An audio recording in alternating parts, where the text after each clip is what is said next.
I didn't choose yoga. My mom did. It was the second week of summer break, and I was already sleeping past noon, binge-watching shows I didn't even like, and ordering takeout like I had something to recover from. She walked into my room one morning, dropped a rolled-up mat on my chest and said, "You're going. Tomorrow. 8 a.m. I thought she was joking. She wasn't. "You need to stretch your brain," she added, "and your spine." So I showed up the next day, half awake, underdressed, and already regretting every life decision that led me to this moment. The studio was tucked into the corner of a shopping plaza. Clean windows, bamboo plants, that faint citrus lavender scent they all seemed to have. Peaceful. Annoyingly so. There were only 6 other people in the morning class. Mostly women in their 30s or 40s. They all looked like they belonged there. Soft fabrics, quiet greetings, water bottles with motivational quotes. And then there was me. Plain gym shorts, oversized hoodie, no mat of my own. I stood awkwardly near the back wall until someone handed me a spare mat and pointed toward an empty spot. I nodded, grateful and humiliated all at once. And that's when I heard her voice. "Just join where you're comfortable. No one here is judging." I turned, and for the first time saw her. The instructor.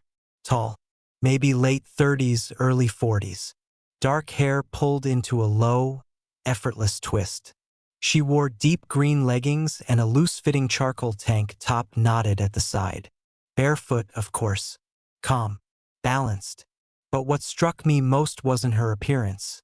It was how still she was when she spoke. Like she didn't need to raise her voice to be heard. Like the whole room would quiet for her automatically. "I'm Adrian," she said to the group, looking around. "Let's begin." We started slow, breathing, posture checks, that kind of thing. I was already sweating by minute 10. My body didn't know what half these words meant. Downward dog felt like a punishment, not a pose. When we got to something called thread the needle, I nearly collapsed sideways. Adrian walked around the room, adjusting people gently, whispering corrections. When she passed me, I tried to act like I knew what I was doing. That illusion shattered the moment she stopped at my mat. "Breathe," she said softly, kneeling beside me. I lied. Her hand touched my shoulder. Not hard, just pressure. But I felt it through every inch of my body. "Here," she said, moving my elbow slightly forward. "And exhale when you twist. You're holding tension." I couldn't respond. My brain was holding tension, too. When she stood and moved on, I let out a breath I didn't know I was keeping. The rest of the class blurred past me. Poses, breathing, balance, I was mostly guessing. But I kept glancing toward her as she moved. The way she walked barefoot across the mat. The way she adjusted someone's wrist with her fingertips. The way she looked, focused, not flirtatious, but still aware. By the time we got to the cool-down phase, I felt like I'd been hit by a truck made of incense and soft piano music. My back ached. My ego worse. "Final stretch," she said, walking to the front of the room. "Take a seated twist, left leg over right, and look over your shoulder. Let the spine lengthen. Stay there." We twisted. I turned my head, and she was already looking at me, not glancing, not scanning the room, looking. Our eyes met and held. Her head slightly tilted. Her hands pressed gently into her own thigh, spine straight, posture perfect. She didn't smile, didn't frown, just stayed there, watching. I looked away instinctively, because that's what you do when someone catches you staring. But her voice stopped me. Calm, low, clear. "Don't look away." The room didn't react. The others were still stretching, breathing, unaware. But I heard it. Just for me. I met her gaze again. And for the next few seconds, maybe more, we didn't move. Just stayed there. Eyes locked. And for the first time that morning, I wasn't thinking about yoga. I kept going back. That wasn't the plan. The plan was to show up once, sweat through one awkward hour, and give my mom a solid reason to never sign me up for anything again. But something about that moment, when Adrian looked at me and told me not to look away, had taken root. So I returned. The next morning. Then the one after that. She never acknowledged it. Not directly. She greeted everyone the same, walked the room the same, corrected poses the same. But I noticed subtle differences. She passed a little closer to my mat, spoke a little softer when she adjusted my arm or shoulder. And once, during triangle pose, her hand rested on my lower back for a second too long. Long enough to register. Long enough to matter. Other people noticed too. In the locker area, I overheard two women talking while tying their shoes. Looks like we've got a new favorite, one of them whispered. The tall one? The other said, smirking. She's been correcting him every 5 minutes. I pretended not to hear, but my ears were burning. The strange part was, I didn't know what to do with it. I wasn't used to being seen like that. Not by someone like her. Not by someone who moved like she belonged to another world entirely. She wasn't flirty. She wasn't playing games. She just looked at me sometimes like she knew exactly what I was thinking. And worse, like she was thinking it too. By the 5th class, I stopped pretending I wasn't waiting for those moments. That morning, we were in a deep lunge, front knee bent, arms extended forward, palms together. Adrian walked the row slowly, barefoot steps nearly silent on the mats. When she stopped behind me, I felt her presence before I saw her shadow. You're leaning too much into the front leg, she said quietly. She moved closer.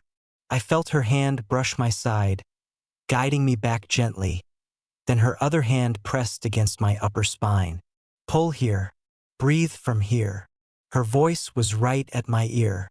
Her palm hovered just above my chest, not touching, but impossibly close. The breath I took wasn't deep. It was shallow, shaky. She stayed there a beat longer than she needed to. I didn't move. Then she stepped away and I was left in the pose, but not really in the room. Later, during stretching, she had us pair off for resistance-based poses. Of course, I got paired with someone else. An older guy who looked like a retired cyclist and smelled faintly of peppermint oil. But I watched Adrian from the corner of my eye. She was helping a younger woman stretch her hamstrings. Kneeling beside her, hands firm but careful, focused, intent. Then her eyes lifted and found mine. Again, she didn't look away. Neither did I. I forgot the stretch I was supposed to be doing. My partner nudged me, asking something I didn't hear. Adrian stood, adjusted her top slightly, then walked toward the front again. My heart was pounding. At the end of the session, during the final relaxation pose, the lights dimmed. Soft music played from the speaker, slow piano and the faint sound of waves. Adrienne's voice came low and steady. Let your body melt into the mat. No tension, no expectation, just breath and awareness.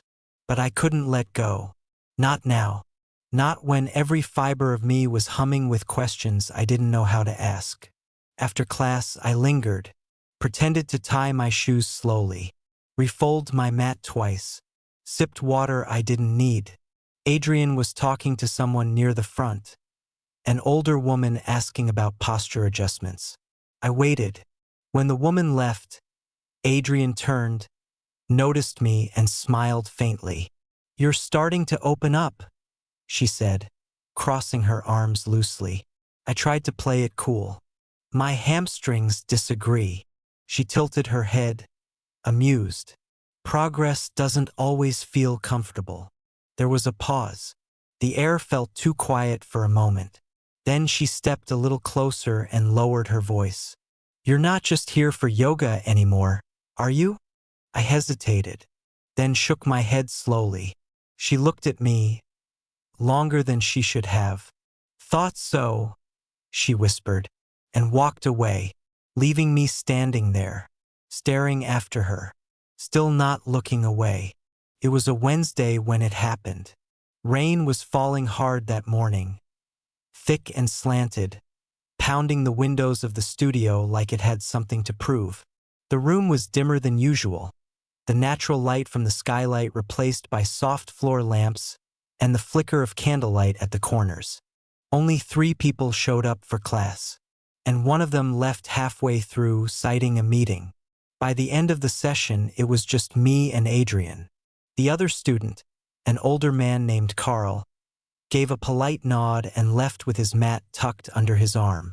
The moment the door closed behind him, the silence felt louder, deeper. The only sound was the steady rhythm of the rain and the faint instrumental hum from the speaker in the corner. I started packing up my mat, but Adrienne's voice cut through the quiet. "You're not in a rush, are you?" I froze, slowly turned. She stood by the mirrored wall, one hand on her hip, the other holding a folded towel. Her expression was unreadable, somewhere between casual and calculated. "No rush," I said, a little too quickly. She nodded once. "Stay." It wasn't a question. I didn't sit back down right away, just stood there holding my rolled mat like a shield. She walked to the front, switched the playlist to something even slower, just low, ambient tones with no melody, and turned down the lights one more notch. "You ever tried breath work?" she asked. "Not really." She smiled faintly. "Then this'll be new." I sat back on the mat. She took a spot across from me, her legs folded under her, spine impossibly straight. Her arms rested lightly on her knees, and her eyes met mine immediately. "No pressure," she said. "Just breathe. Match me." So I did. In through the nose. Hold. Out through the mouth. Over and over. Again. And again. At first, it felt mechanical, self-conscious. But then something shifted. The room seemed to shrink, not physically but emotionally. The edges softened.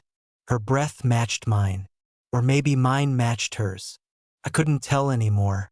Our eyes stayed locked. She didn't blink much. Neither did I. And then she said it. Low. Deliberate. "You don't talk much, but you stare like you have questions." I swallowed, but didn't speak. She leaned forward slightly. "So ask me." I hesitated. Then, "What is this?" Her gaze didn't falter. "A mistake," she said, almost too quietly. "Probably." "Then why let it happen?" A pause. Then a whisper. "Because I'm tired of pretending it's not already happening." The room was suddenly hot. My skin felt tighter. The space between us was small now, too small for 2 people trying to keep things professional. Adrian reached behind her and pulled the tie from her hair. It fell loosely around her shoulders, darker now from the humidity. A few strands stuck to her cheek. She didn't look away. "You think this is about yoga?" she asked. I did. "You still pretending it is?" I shook my head. "Not anymore." She exhaled, slow and steady. "Good." Then, with movements so precise they felt choreographed, she shifted closer on the mat. Just one motion, then another, until her knees brushed mine. I didn't move. Her hand reached up, slowly, and hovered near my chest. Not touching, just suspended. "I can stop," she whispered. "I don't want you to." Silence again. Then her fingers touched the base of my throat. Barely there, like testing whether the moment was real. They stayed for a second, maybe 2, then slid up gently to my jaw. And that's when she finally smiled, soft, crooked, almost sad. "You're not a kid," she said. "I know." "Then don't act like one." I leaned into her hand without meaning to. She let me, but then she pulled back. Not fast, not like regret, more like control. "We can't do this here," she said, rising slowly to her feet. I stood too. She walked toward the cubbies in the back and picked up her towel, then turned slightly toward me, still holding it in both hands. You should go, she said softly. For now. I didn't argue, just nodded once. She didn't walk me out. The rain had slowed to a mist when I stepped outside. The street was quiet. My breath felt tight in my chest. My hands shook slightly as I started the car. But I wasn't confused. Not anymore. I didn't go back the next day, or the day after that. I told my mom I was sore, tired, behind on reading. Anything to avoid explaining something I couldn't name out loud. But the truth was simpler. I was afraid. Not of Adrian and not of what had happened in that studio, but of what it meant that I couldn't stop thinking about it. She hadn't touched me again. Not really. Just a hand to my jaw. A whisper in a room filled with candlelight and breath. But it had unraveled something inside me. 3 days passed. On the 4th, I woke up before the alarm. The light outside was still soft, the sky a pale gray. I didn't think. I just moved, brushed my teeth, pulled on clothes, rolled up my mat.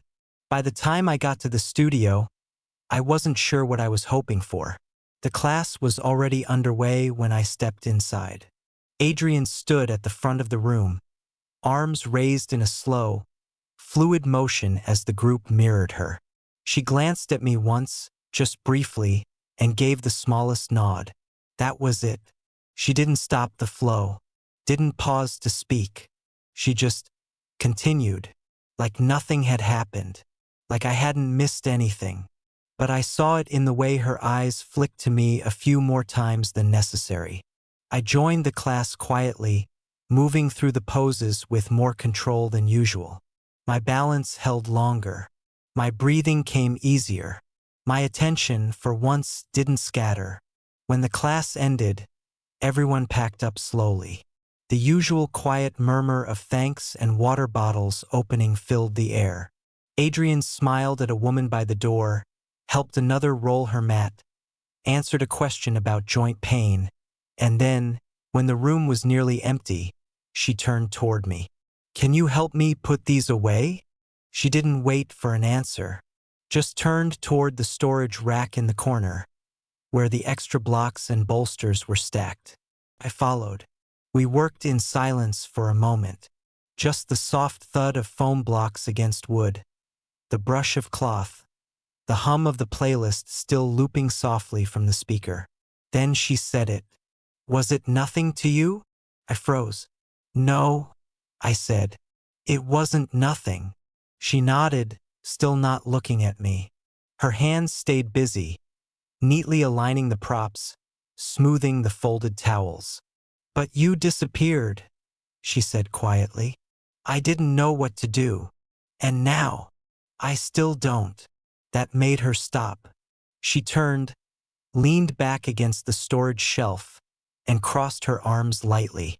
Her expression had no judgment in it, just honesty, maybe curiosity. I didn't plan for any of this, she said. You're not supposed to notice me like that. You made it very hard not to. A pause. Then her voice softened. Do you know what I kept thinking about? I shook my head. That moment, she said, in the middle of the stretch, when I told you not to look away, I remembered it vividly. The silence, the way time stopped, the way my lungs refused to work right. You didn't, she said. You didn't look away. No, I said. I didn't. Adrian stepped away from the shelf, walked slowly toward the center of the room, and sat down on one of the mats, legs crossed, hands on her knees. Without a word, she gestured for me to join her. I sat, not opposite her this time, but beside her, not touching, just near. We stayed like that for a moment. The room empty, the windows fogged slightly from the earlier rain. The playlist shifted to a soft guitar loop. She glanced at me, then down at the floor. Her voice dropped to nearly a whisper. You know this can't be casual. I don't want it to be. Another silence. Then she turned to me fully, one leg folding underneath the other. You're still looking. I never stopped. A long, slow breath passed between us. Then she smiled. Not wide, not playful, just real. You're still not looking away, she said, repeating the words from that first day. Good. And neither of us moved. Not forward, not back. We just sat there, side by side, in the stillness we had somehow built between us. And for once, the silence didn't need to be filled.